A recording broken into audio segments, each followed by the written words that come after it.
ती मुलगी पुन्हा मला मात देऊन गेली आणि तुम्ही जय जयकार करता आहात, जयघोष करता आहात। हे बघितलं बघितलं, ही जखम माझ्या चेहऱ्यावर नाहीये,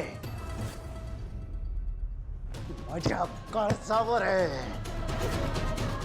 आता माझ्या क्रोधापासून तिला कोणी वाचवू शकत नाही। तिने मला आणि माझ्या आश्रमाला चालण्याचा प्रयत्न केला। घेऊन या, जिथे असेल तिथून तिला पकडून घेऊन या, जिवंत जाळा आपल्या आश्रमात। जा जा जा जा, तिला घेऊन या। चला पटकन।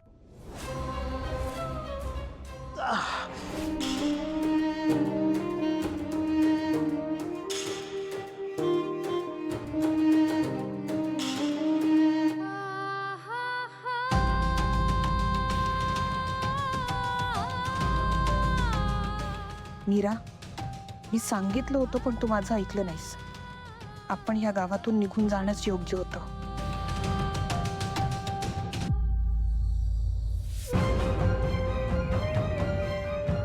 मीरा, काका, बाबा, काका मी इथे आहोत। काका, मीरा, शांता, काका मी इथे आहोत। बाबा दार उघडा। काका,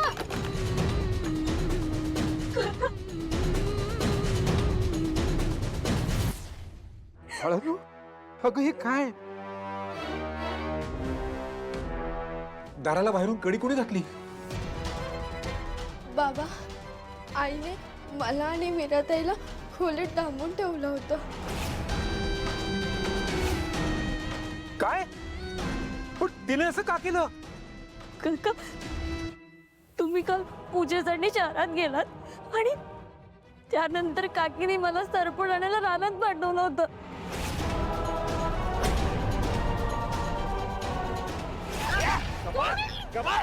चल तिकडे, इकडे काय केलं तुमचं? तुम्ही इथे का आणलं?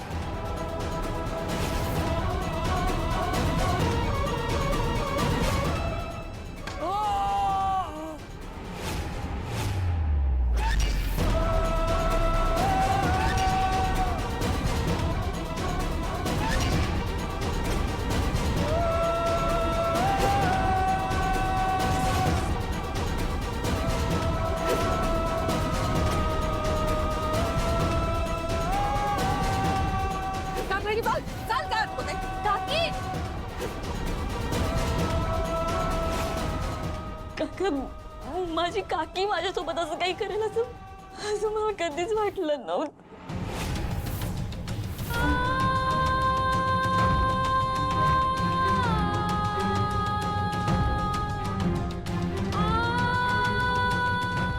काल निघताना मला जाणवत होतं की काहीतरी गडबड होणार आहे,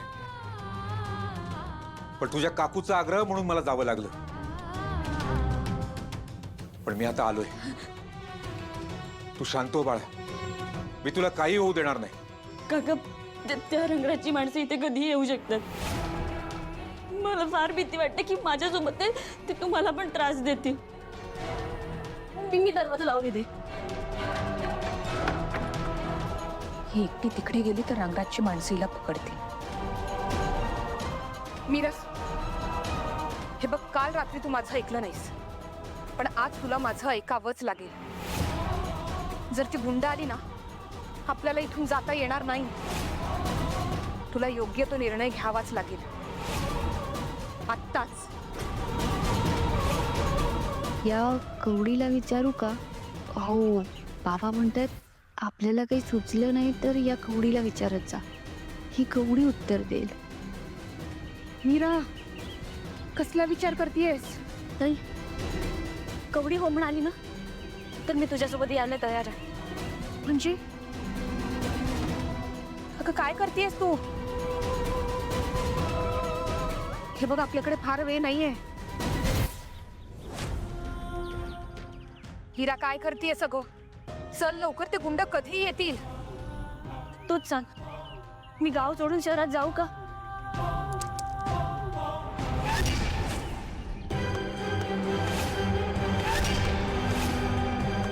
कवडी हो म्हणाली। आतापर्यंत शहरात जायला जी नाही म्हणत होती ती कवडी हो म्हणाली. कवडी हो म्हणाली ना, आता चल लवकर. चल मीरा.